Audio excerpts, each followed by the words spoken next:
구독, 좋아요.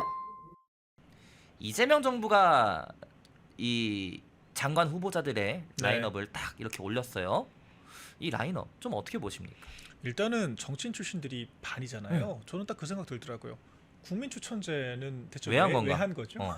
그러니까 국민추천제를 통해서 국민들이 원하는 후보자를 마치 오디션으로 뽑겠다고 한 것처럼 얘기를 해서 뭐 유재석이니 뭐 아이유니 뭐 주진우 법무부 장관부터 시작해서 정말 여러 기상천외한 그런 추천들이 있었다라고 전해지고 있습니다. 네. 근데 그냥 한마디로 퉁치더라고요. 국민추천제도 잘 반영을 했다. 뭘 반영한 거예요? 잘 반영을 했다 그러면은 한 건가요? 그러니까 이게 이런 식으로 일방적으로 통보하고 퉁칠 거면 왜 굳이 그런 요식 행위를 해서 국민들을 기망을 하죠? 그러니까 국민들이 누가 추천을 해서 누가 됐는지를 최소한 설명은 해줘야 될 거 아닙니까? 그러니까요. 그러니까 근데 지금 면면들을 보면 아까 제가 말씀드린 것처럼 과반이 현역 의원이에요. 5명은 민주당 출신 현역 의원이에요. 맞아요.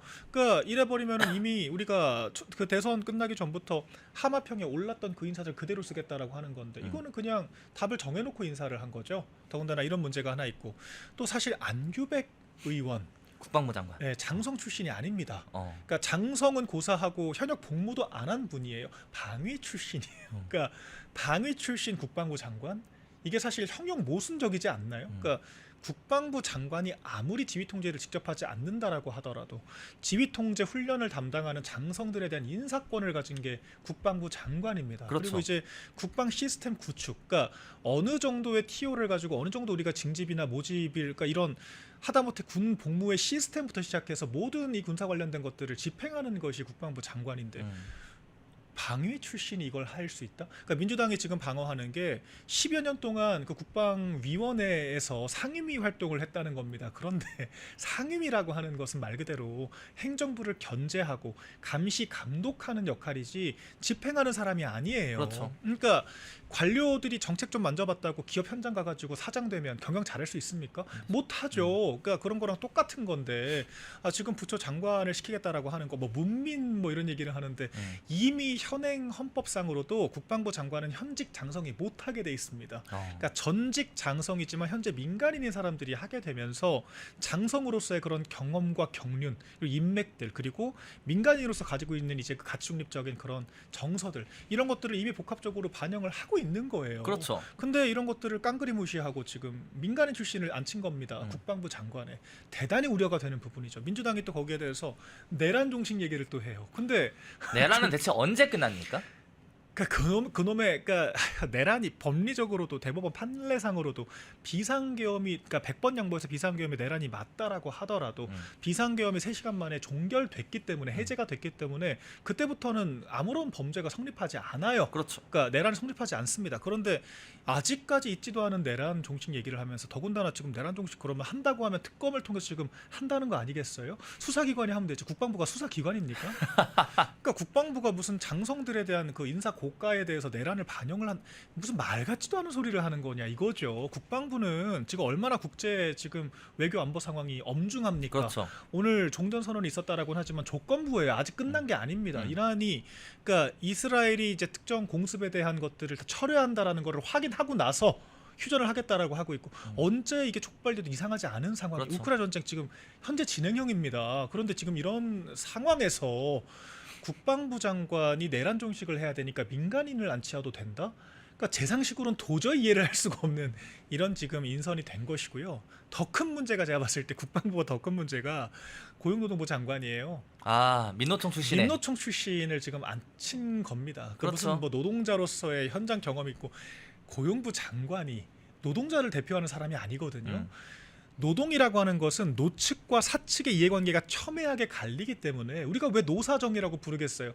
정부가 중재자 역할을 해야 되는 겁니다. 그렇죠. 정부는 가치 중립적으로 양측의 입장을 절충해서 집행을 해야 돼요.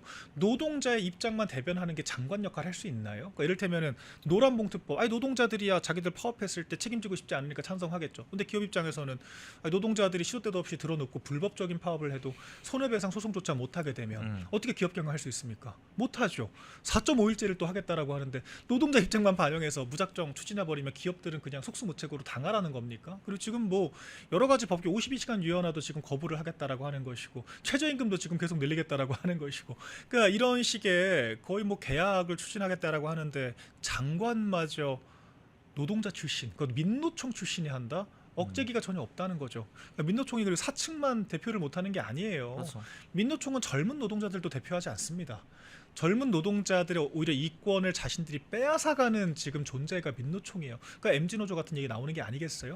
그러니까 이런 식으로 봤을 때 전문성은 내다버린 건 둘째치고 어떻게 이렇게 답정너식의 현역 의원만 깔아놓고 민간인 출신 국방부 장관을 앉히고 민노총 노조 출신의 고용노동부 장관을 앉히려고 하느냐. 그러니까 참 나라의 근간이 이렇게까지 순식간에 그 흔들릴 수가 있겠구나 확인한 참담한 순간이었습니다. 자, 그리고 안규백 얘기가 나왔잖아요. 네.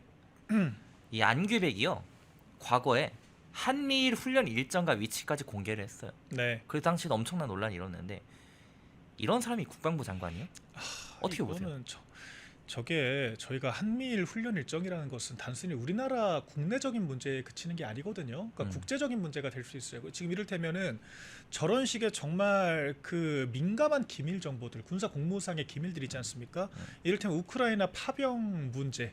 지금 북한이 우크라이나의 병력을 파병했다라는 것이 공연히 알려진 상태이기 때문에 우리나라도 미국과 협력해서 나름대로의 대응을 하고 있거든요. 근데 어떤 식의 협약과 어떤 식의 대응을 하고 있는지는 완벽하게 기밀 사항입니다. 그러니까 이거는 미국과의 그런 또 약속이기 때문에 이런 것들 우리가 어떤 방식으로든 노출됐을 때 이 외교적인 심각한 결례와 문제가 될 수 있어요. 그런데 이렇게 한미일 훈련 일정을 비록 그때는 장관이 아니었다라고는 하나 이런 군사 공무상의 기밀에 대해서 인식이 이렇게까지 떨어지는 사람이 장관이 됐다라고 했을 때 장관은 국방부 장관은 국방 관련된 거의 모든 기밀 자료들을 다 접촉을 할 수가 있거든요. 굉장히 위험할 수가 있죠. 우리가 이를테면은 그 간첩으로 추종되는 보좌관 출신 서른 의원실에 그 네. 보좌관이 그 국방위에서 자료 요청을 했다가 대단히 문제가 되지 않았습니까? 그러니까 하물며 보좌관이 자료 요청을 하는 것도 이렇게까지 큰 문제가 될 수가 있는데 국방부 장관이 직접 정보에 접근을 할 수 있는데 이런 식의 과오가 있다. 자, 이거는 크게 우려가 되는 부분이죠. 그렇죠. 그리고 사실 이 나토 불참 얘기를 안 할 수가 없습니다. 뭐 외교 안보 문제가 이재명 정권 내내 앞으로 지속될 것으로 보이는데 논란이. 네. 근데 뭐 이제 그러는 사람들도 있어요. 일본도 안 가니 괜찮다. 아니, 일본은 트럼프를 이미 만났어요, G7에서. 일본은 G7에서 이미 트럼프를 만났습니다. 네. 우리나라는 트럼프를 못 만났기 때문에 나토에 이번에 갔어야 된다는 겁니다. 예? 심지어 트럼프가 그 한 뭐 정상들을 한국도 언급하면서 그렇죠. 정상들끼리 회담을 가지려 했었다면서요. 그러니까 이게 일본을 그렇게 혐오하던 민주당 사람들이 이제 와서는 일본처럼 하자라고 얘기하는 것도 그러니까. 굉장히 자가당착적인 그쵸? 논리를 펼치고 있는 거고요. 예. 그리고 말씀하셨듯이 일본과 우리나라가 상황 자체가 다르죠. 그러니까 일본 같은 경우에는 같은 총리가 지금 연속선 상에서 트럼프 행정부와의 관계를 맺고 있는 과정이고요. 그리고 일본과 호주 같은 국가들은 뭐 오커스라든지 쿼드라든지 다른 형태의 이런 군사 협약과 기구들에 이미 가입이 되어 있습니다. 그러니까 미국과 다방면으로 협력을 하고 있기 때문에 아무도 그 국가들이 그 나토 참석 안 한다라 그래서 그 국가들과 미국과의 관계를 의심하지 않아요.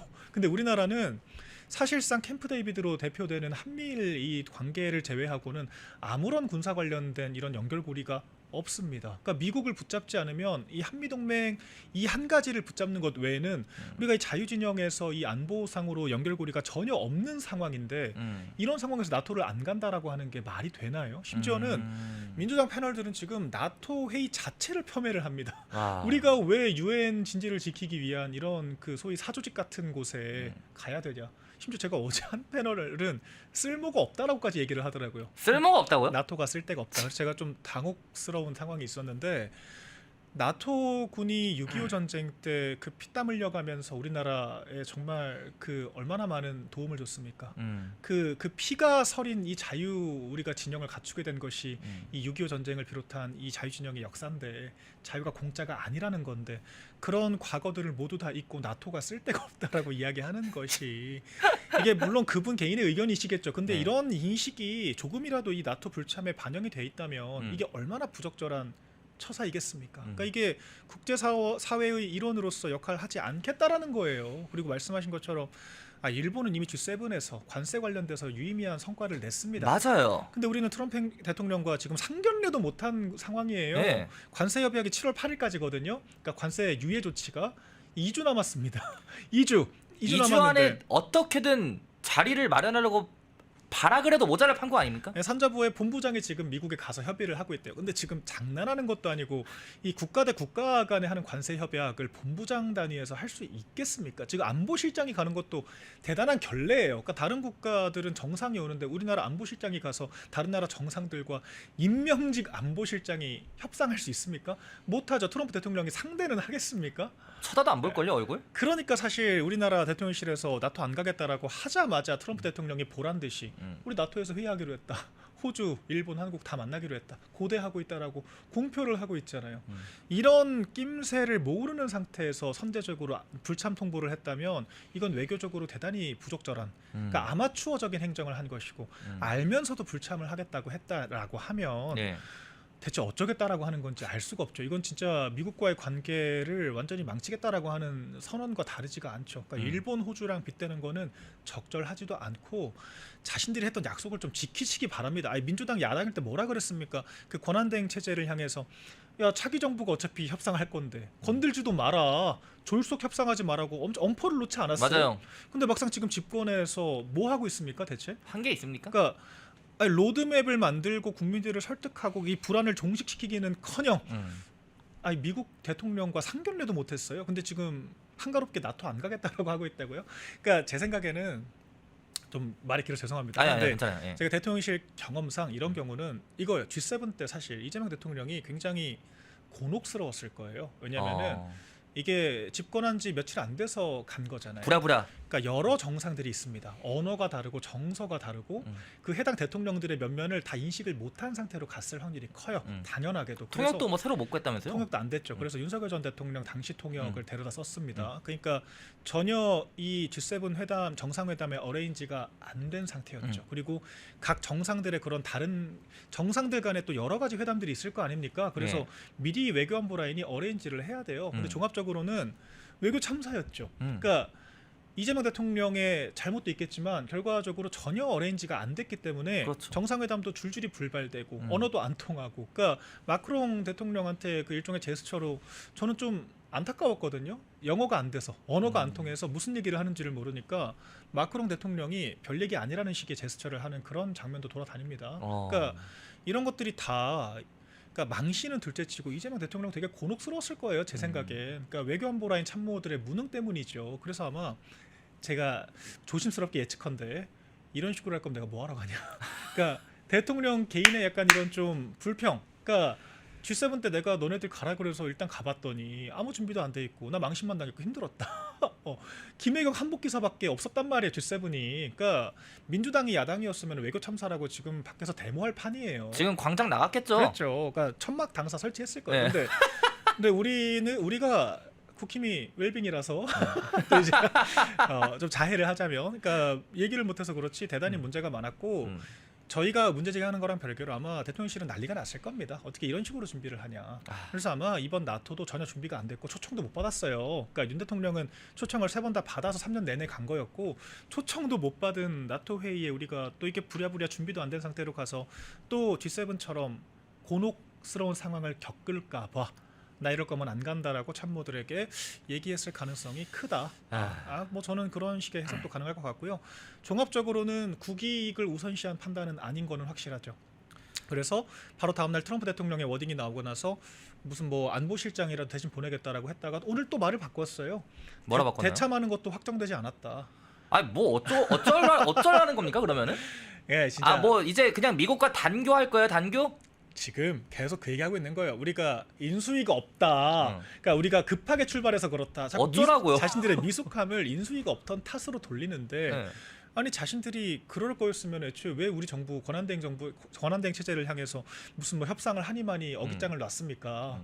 그럼 그때 자기들 인수위 없는 것들을 좀 인수인계할 수 있게 잘 도와줬어야죠. 최상목은 왜 탄핵을 시켰습니까? 그니까요. 최상목이 2+2 회담을 주도하던 헤드쿼터였는데 자기네들이 그 최상목 잘라버린 거 아니에요, 막말로? 그러니까 자기네들 말에 책임을 지금 져야 될 때가 온 건데 인수위 타령을 하고 있으니까 저 입장에서는 황당하죠. 아니 인수위 좋아요. 인수위가 없어서 그렇다. 인수위가 없어서 그럴 거면은 G7을 왜 갔습니까? 제 말이 그 말입니다. 급조해서라도 가서 뭐 하나 뭐 캐나다 쇼핑하다 왔어요? 여행하다 왔어요? 캐나다 물 좋죠. 저도 알아요. 저 캐나다 1년 동안 살아봤으니까 그러니까. 캐나다 자연 좋고 물 좋고 공기 좋고 해서 얼마나 좋은 곳입니까? 근데 왜 갔냐고요? 그러니까 그리고 저희끼리는 그래서 그렇죠. 아니 김혜경 한복 기사밖에 없는데 이거 관광 간 거냐? 예. 핑계는 참 많습니다. 뭐 이란 전쟁 때문에 뭐 트럼프 대통령이 황급하게 돌아갔다. 일본은 그럼 어떻게 해서 회담이 성사가 됐죠? 어쨌거나 회담을 성사시키는 게 참모들의 능력이고 그 국가적인 그런 그 실력인 거예요. 근데 그런 게 전혀 안 됐던 것이고. 그러니까 지금도 만날 의지가 없다라는 거 아니겠습니까? 정말 얼마나 많은 지금 기업인들이 걱정을 하고 있겠어요. 당장 관세 25% 시작되면 수출기업들은 죽으라는 거거든요. 특히 조선업은 네. 심각한 타격을 입는 겁니다. 굉장히 치명적이죠. 그러니까 지금 저희가 민주당이 발 뺄 수가 없는 것이 한덕수 권한대행 체제에서 분명 그 백악관에서 이렇게 얘기를 했습니다. 일본과 한국은 우선순위에 두고 협상해라. 그러니까 우리가 일본과 동격으로 대우가 됐었습니다. 근데 지금 일본 총리와만 회담을 했죠. 만약에 이런 상황에서 우리나라가 일본보다 불리한 조건으로 협상이 마무리된다. 이건 100% 이재명 정권과 민주당의 책임입니다. 맞아요. 그리고 7월 며칠이라 했죠? 관세가 2주 남았다 했나요? 8일입니다. 7월 8일. 2주 동안에 빌어서라도 트럼프 만나야 됩니다. 트럼프 그렇죠. 대통령 만나야 돼요. 이건 진짜 뭐 농담으로 하는 게 아니고요. 진짜 이 관세 심각한 겁니다. 만약 여기서 일본과 동등한 대우를 받다가 밀리게 된다면은 네. 이거는 우리나라 외교 안보, 이재명 정권의 외교 안보 향후 5년 동안 볼 필요도 없어요. 그렇죠. 외교 참사, 경제 참사인 네. 거죠. 그러니까 나토가 지금 뭐 휴전이 공언됐다라고는 하지만 유가가 폭등하는 상황이 있었고요. 단 며칠이라도 네. 이게 외교와 이 외교 안보와 경제는 불가분의 관계거든요. 어떻게 이거를 이렇게 쉽게 가지 않겠다라고 공표를 할 수 있는 건가? 대단히 충격적인 장면이었고 앞으로의 어떤 그 외교 방향성이 좀 우리가 볼 수 있는 엿볼 수 있는 그런 장면이었죠. 저 또 하나 충격받은 게 추미애 의원은 제정신이 아닌 것 같습니다. 맞아. 예. 아니 2번이나 연속으로 미국이 루비콘강을 건넜다라고 하면서 맹 비난을 했죠. 예. 국제법을 위반했다 트럼프가. 근데 그 추미애 의원 러시아가 우크라이나 침공했을 때는 뭐라 했는지 기억하시나요? 뭐라 했죠? 그때 우크라이나 대통령 개그맨 출신의 무능한 대통령이 나라를 망치고 있다. 이렇게 맹 비난을 했습니다.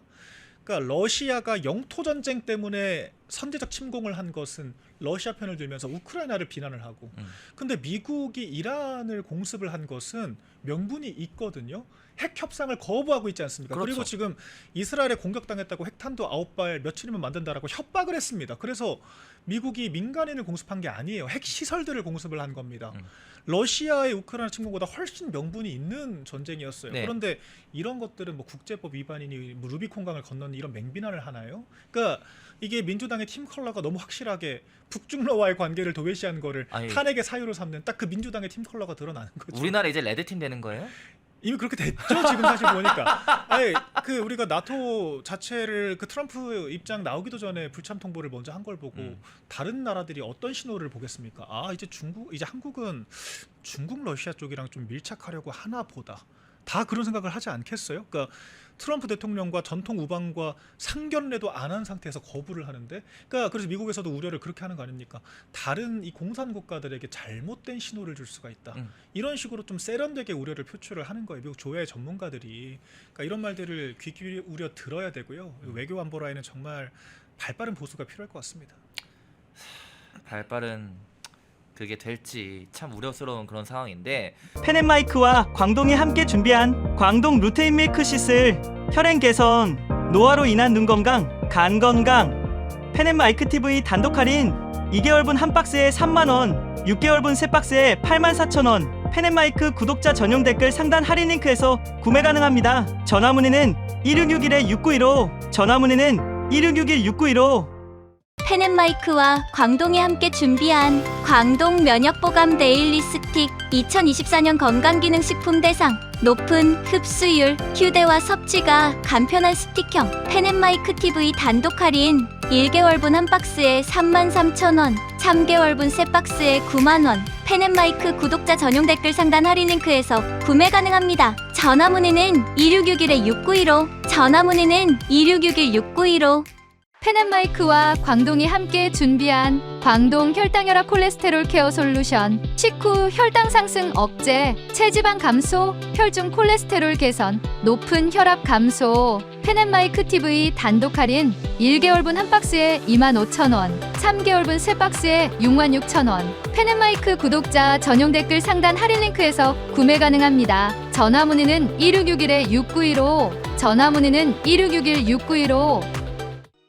펜앤마이크에서 추천하는 영상도 보고 가세요. 다른 영상도 즐기시려면 구독 버튼을 꼭 눌러주세요.